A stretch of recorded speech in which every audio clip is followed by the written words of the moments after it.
안녕하세요. 지난 시간에 이어서 문제 51번부터 보시겠습니다. 문제 51번. 공급전압이 일정하고 역률 1로 운전하고 있는 동기전동기의 여자 전류를 증가시키면 어떻게 되는가 물었네요. 공급전압이 일정한 상태에서 지금 현재 역률이 1인 상태에서 운전하고 있다가 여자 전류를 증가시킨다. 그럴 때 어떤 현상이 나오는가 하는 문제입니다. 동기전동기의 특성 중에서 위상 특성 곡선, 일명 V곡선이 있거든요. 동기전동기의 위상 특성 곡선,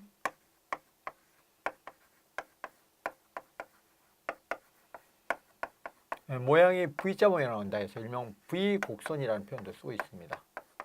V곡선은 이게 출력이 일정하고 공급전압도 일정한 상태에서 여기에 계좌 전류를 여자 전류라고 씁니다. 계좌 전류 IF를 변화시켜 줄 때 여기를 전기자 전류의 크기와 I에서 전기자 전류를 나타냅니다. 이 전기자 전류의 크기와 위상이 변하거든요. 그래서 그 그래프를 그려보면 위상 특성 곡선이라서 이런 모양이 되는 것입니다.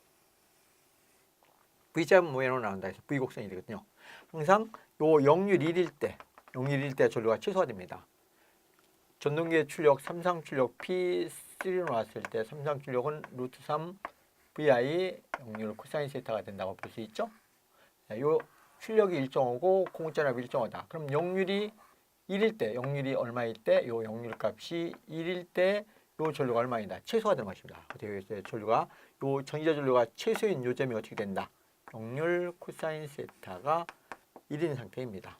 역률 1인 상태를 기준으로 해서 이 여자 전류, 계좌 전류를 감소시키면 이제 부족 여자가 됩니다. 부족 여자 상태가 되면 어떤 경우가 나오냐면 부족 여자가 되면은 요 전기자 전류의 위상이 공급 전압보다 위상이 지진 전류가 됩니다. 이때는 지진 전류가 흘러서 무슨 작용을 한다? 지진 전류가 흘러 이 전동기가 리액터가 되어버리는 것입니다. 코일 작용한다는 얘기죠. 리액터가 되고, 그럼 역률이 1인 점을 기준으로 해서 여자 전류를 증가시킨다. 이때를 과여자라고 씁니다. 과여자, 여자 전류를 증가시켰다 해서 과여자. 그럼 과여자 상태가 되면 요 전기자 전류의 위상이 전압보다 앞선 전류가 됩니다. 과여자 상태에서는 앞선 전류가 흐른다.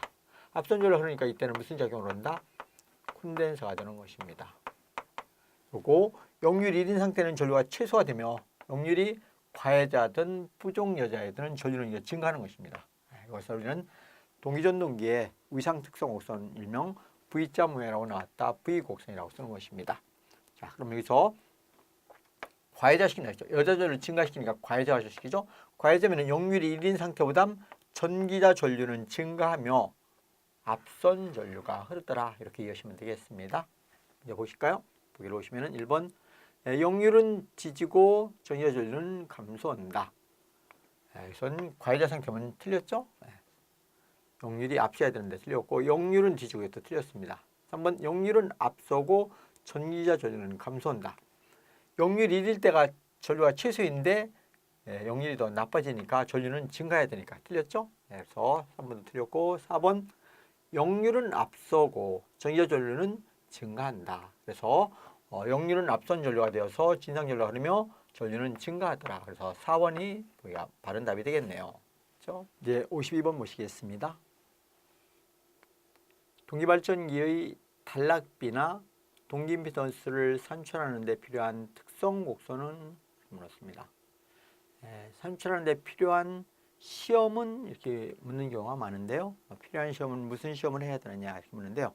지금 특성 곡선을 이렇게 물었네요. 우선 단락비는 무엇이 단락비냐면은 단락비는 KS로 쓰는데 단락비는 계좌 전류의 B입니다. IFS와 IF 재료의 B거든요. 이것은 우선 계좌 전류인데 삼상 단락 정격 전류를 흘리게 하는데 필요한 계좌 전류입니다. 삼상 단락 정격 전류를 흘리는 데 필요한 계량전류, 정격 전류를 흐르게 하는 데 필요한 계량전류가 되며, 그래서 여기 S로 붙였죠. 그리고 IF 재료는 무브와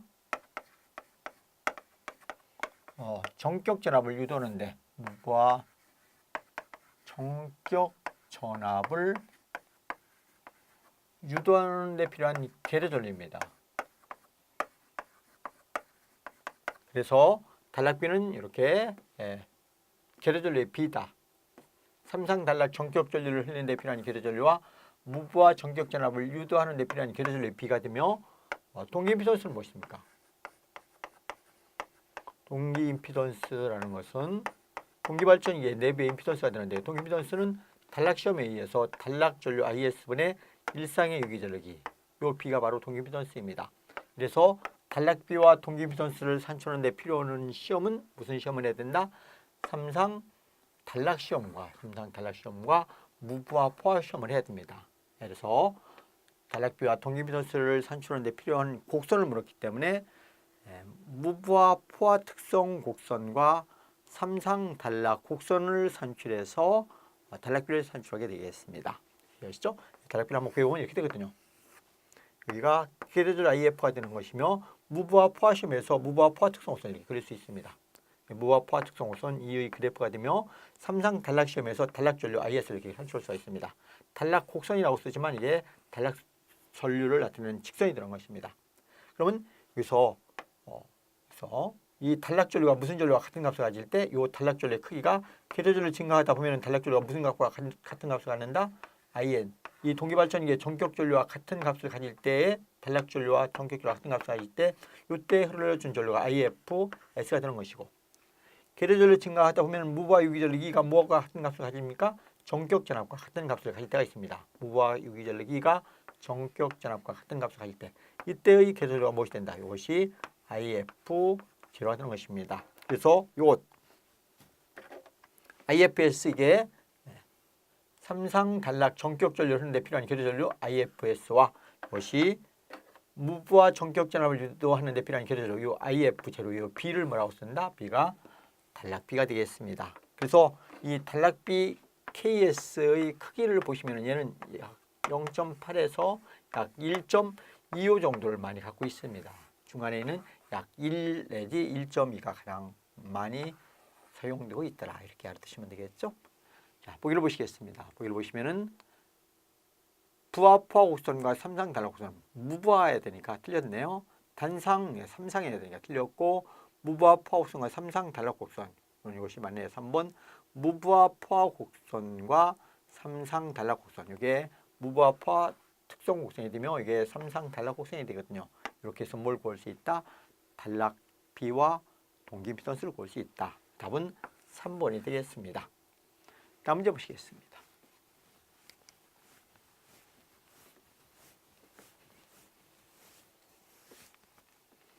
53번 문제 보십니다. 변압기 내부 고장에 대한 보호용으로 사용되는 개전기는 어느 것인가? 변압기 내부 고장의 보호장치. 그러면 변압기를 보시면 이렇게 예를 들어서 변압기를 줄였습니다. 1차측이 델타, 2차측이 스타 결성되는 변압기가 있다.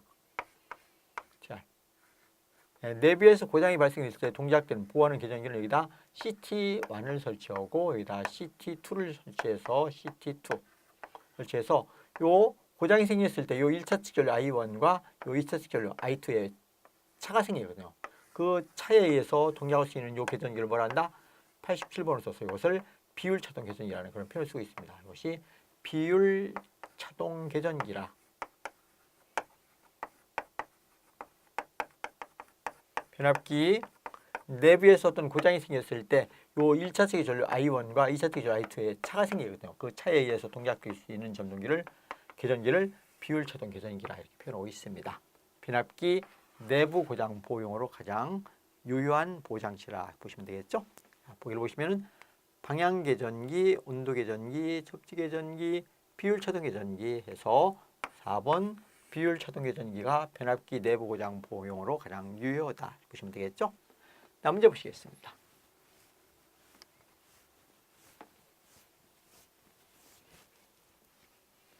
이제 54번 보십니다. 54번 진규 분권 전동기 운전 중 계작원선의 저항이 증가할 때 회전 속도는 이렇게 물었네요. 여러분 분권 전동기를 보시면은 이게 분권 전동기가 되는데요. 전기자가 있고 계작원선이 있죠. 외부에서 저항을 이렇게 연결해 줬습니다. 공구전압이 일정한 상태에서 전 플러스 마이너스 일정한 상태에서 이 전동기의 이 계작원선의 저항을 증가시켰다는 얘기다. 저장 ROF를 증가시켰다. 이 저항을 증가시켜줍니다. 이러면 어떻게 됩니까? 이 계절로 IF가 감소겠네요. IF가 감소한다. IF가 감소하면 여기서 자속하기는 항상 계절로 비례이기 때문에 자속이 감소네요. 자, 그러면 이런 전동기의 회전 속도는 어떻게 되느냐? 이 전동기 부하 로드를 회전시킬 수 있는 회전 속도는 어떻게 된다? 직전동기 회전 속도에는 언제나 K 상수에다가 자속 Y분의 기저력이가 되는데 기저력이는 공급 전압으로부터 전압강 IARA를 빼주면 되죠. 자, 이래서 다른 건 전부 다 변하지 않고 요 자속이 변하는 것입니다. 계작원선의 저항을 증가시키니까 계절도가 감소고 계절도가 감소하니까 이 자속이 감소입니다. 자속이 감소하니까 회전 속도는 자속과 반비례 관계를 가짐으로써 회전 속도는 상승하게 되겠네요.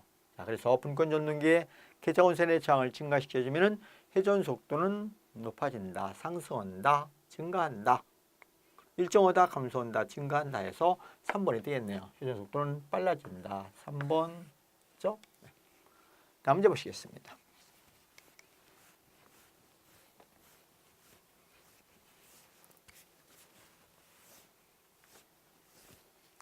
문제 55번 보십니다.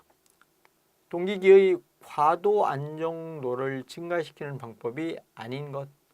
과도 안정도, 정태 안정도 똑같이 안정도를 증가시키기 위해서는 이런 향상책이 있습니다. 안정도 향상책이라.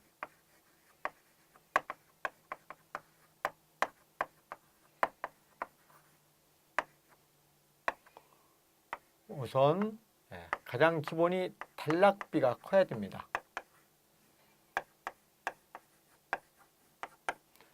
단락비가 클 경우에 과부하 내량이 커서 안정도가 높아지거든요. 그래서 단락비가 커야 되고, 두 번째로 동기 임피던스와 단락비는 반비례 관계를 갖거든요. 그래서 동기 임피던스가 작아야 됩니다. 동기 임피던스를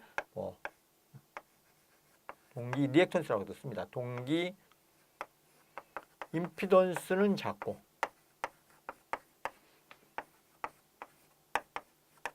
영상과 역상 리액턴스라는 것이 있거든요. 얘들은 영상과 역상은 이 동기 임피던스와 역관계입니다.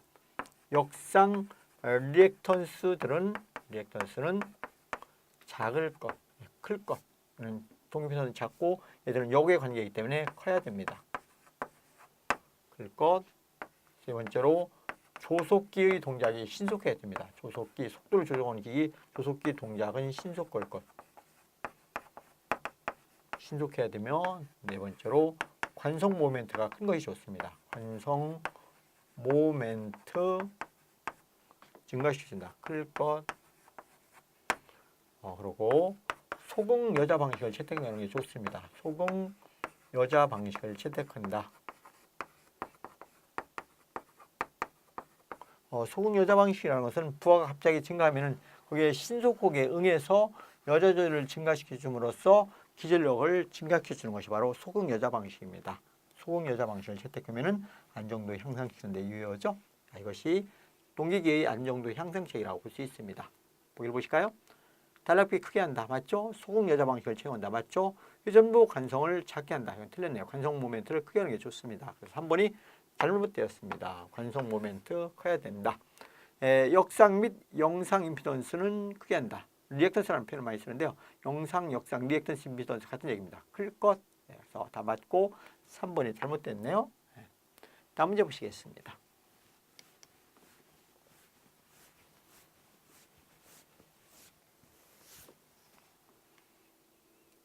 56번 보십니다.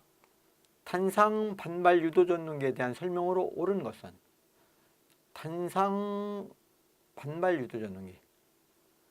우리는 탄상 유도 전동기는 기동하는 방법에 따라서 탄상 반발 기동형, 반발 유도형, 콘덴서 기동형, 시등크형 분산 기동형 이렇게 분류가 되지 않습니까? 거기서 이 단상 반발 기동형과 반발 유도형이 있는데요. 그 차이점을 묻는 것입니다.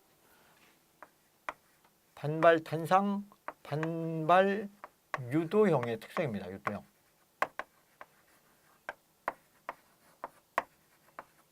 단상 반발 기동형이 있고 반발 유도형이 있거든요. 단상 반발 유도형. 얘는 어떤 특성을 갖느냐? 우선 반발 기동형보다 기동 토크가 작습니다. 기동 토크가 작다. 그다음에 역률은 좀 좋습니다. 역률이 양호하다. 양호며 세 번째로 효율은 약간 떨어집니다. 효율이 낮습니다. 낮고 네 번째로 부하에 따라서 속도 변동이 좀 큰 편입니다. 속도 변동이 크다. 이것이 단상 반발 유도형과 단상 반발 기동형을 비교했을 때 기동형과의 차이점입니다. 그래서 차이점은 이런 차이점을 하고 있습니다. 기동형과 유도형의 차이점이라고 보시면 되겠습니다. 자, 그럼 보기를 한번 보실까요? 역률은 반발 기동형에 비해서 나쁘다. 역률이 조금 양호한 편입니다. 양호니까 틀렸네요. 기동 토크는 반발 기동형보다 크다. 기동 토크는 작습니다. 이것도 틀렸고 효율은 좋다 했는데 효율이 좀 낮습니다. 낮으니까 이것도 틀렸고 속도 변화는 반발 기동형보다 크다. 그래서 4번만 바른 편이 되겠습니다. 답은 4번이 바른 편이다. 이해하시죠? 다음 문제 보시겠습니다. 57번 이중 농형 유도전동기가 보통 농형 유도전동기에 비해서 다른 점은 무엇인가? 유도전동기 중에서 회전자의 형태에 따라서 농형과 권선형으로 분리되죠. 근데 농형은 여러 가지 구조가 간결하고 조작이 용이하기 때문에 특성이 아주 좋습니다. 그런데 맹점은 무엇이다? 기동 시에 기동 특성이 좀 떨어집니다. 권선형은 2차 측에다 저항을 연결해서 기동하게 되면은 기동 토크를 증대시켜주고 기동 전류를 제한할 수 있는 그런 좋은 점이 있는 게 바로 권선형이거든요. 자, 그러면은 농형도 그 권선형과 똑같은 특성을 만들기 위해서 회전자의 홈을 이중으로 사용하는 것이 바로 이중 농형 유도전동기라는 것이 있습니다. 이중 농형 유도전동기는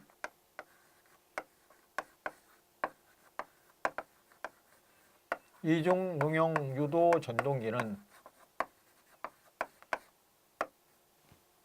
기동 특성을 좀 좋게 하기 위해서 요 회전자가 있거든요. 요 회전자가 있는데 회전자의 축이 이렇게 있고 회전자에 있는 홈을 이중으로 냈다는 것입니다. 이중 홈을 이렇게 홈을 이중으로 내는 것을 이중 농형이라고 씁니다. 이중 농형을 쓰게 되면 이렇게 쭉 해서 이중 농형을 쓰면은 요게 외측에 있는 도체가 있고 내측의 도체가 이렇게 조져졌거든요. 외측 도체가 이렇게 쭉 조져 있고 내측 도체가 이렇게 조지는데 내측 도체는 단면적은 크게 만들어주고 외측 도체는 단면적을 작게 하고 또 이게 저항은 크게 만들어줬습니다. 이렇게 홈을 이중으로 했다 해서 이중 농형이거든요. 이중으로 만들었다. 홈을 회전자의 홈을 이중으로 만들었다 해서 이중 농형이거든요. 이렇게 이중 농형을 쓰게 되면 어떤 좋은 점이 있느냐면은 기동 시에는 전류가 여기에서 외측에서 흐릅니다. 기동 전류는 여기서 흘러요. 기동 전류가 여기서 흐르다가 운전할 때는 전류가 여기서 흐르게 됩니다. 운전할 때 전류는 내측에 있는 도체에서 흐른다. 운전 전류는. 그것은 무엇 때문에 그렇게 되냐면은 이게 저항값은 크고 여기는 저항값이 작게 되는데 항상 운전하게 되면 슬립이 변하거든요. 슬립이 변화해서 임피던스가 변하기 때문에 그렇습니다. 변화해서 기동 시에는 외측 저항이 큰 쪽에서 전류가 흐르고 운전 시에는 저항이 작은 쪽에서 흐르거든요. 그럼 그건 뭘까 똑같아지냐면은 권선형 유도전동기 기동할 때 저항을 증대시켜서 기동하고 운전 시에 저항을 감소시켜 주거든요. 그와 똑같은 특성을 얻어낼 수가 있습니다. 완전히 똑같지는 않지만 거기에 유사한 그런 특성을 얻을 수 있다. 그래서 기동 시에 저항이 여기서 전류가 여기서 저항이 큰 쪽에서 흐르기 때문에 기동 전류를 제한해 줄 수 있습니다. 기동 전류를 일반 농형에 비해서 감소시켜 주고 또 기동 토크는 저항을 증대시켜 줬기 때문에 기동 토크는 크게 되는 것입니다. 그래서 이중 농형 유도전동기와 일반 농형 유도전동기를 비교할 때 기동 전류는 작고 스타트할 때 기동 전류는 제한할 수 있습니다. 기동 전류 작고 기동 스타트할 때 기동 토크는 증대시킬 수 있습니다. 증대 크게 해준다 이거 증대한다 이거죠. 이런 좋은 특성을 갖는 것이 바로 이중 농용 유도전동기의 장점이라 볼 수 있습니다. 특성. 자, 보기로 보실까요? 네, 기동 전류는 크고 기동 토크도 크다. 전류가 작아집니다. 기동 전류가 작아지니까 틀렸네요. 기동 전류가 적고 기동 토크도 적다. 이건 아니죠. 기동 토크는 커야 됩니다. 기동 전류가 작고 기동 토크 크다. 그래서 3번이 바른 표현이 되겠네요.